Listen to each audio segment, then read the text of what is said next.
Nike's earnings are out after the close of trading on Tuesday. The stage is set for another potential retail disappointment, maybe. Already, investors have gotten an earnings warning this month from VF Corp and a cautious holiday quarter guidance from Lululemon.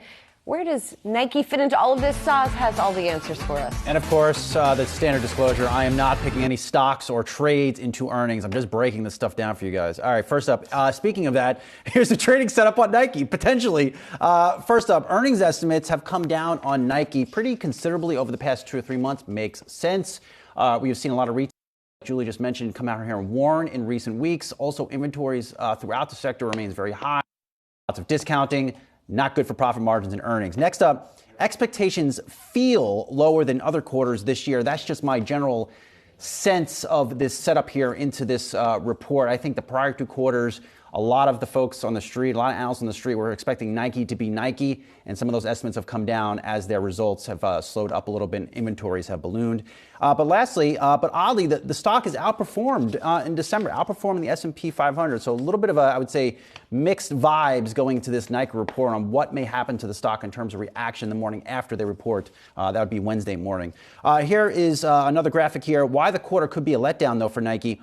Good little nugget from Omar Saad over at Evercore ISI. 94% of Nike apparel SKUs, or essentially merchandise inventories, at Kohl's are currently on sale. That is definitely not something you often see for Nike or want to see in any stretch by any means. Next up, inventories, like I mentioned, are probably still elevated at Nike. They were coming out of the prior quarter, likely continue to be the case. Weak November U.S. retail sales, of course, that report last week hammered stocks. And then lastly, weak spending trends in China. Obviously, Nike is a big player in China for years, has relied on the country to drive its sales and profits, but that spending over there has been under pressure because of various COVID-related measures. My take, let Nike show you a good quarter. If you are inclined to trade this name, I think there will probably be ways to chase Nike stock if they do come out with something good. Let them prove to you that they're navigating this discretionary or this more discount-focused holiday shopping season before you jump into this name. Yeah, I pointed out the website traffic trends and that being down month over month. I think this is also a big quarter that relies on basketball and that category doing well.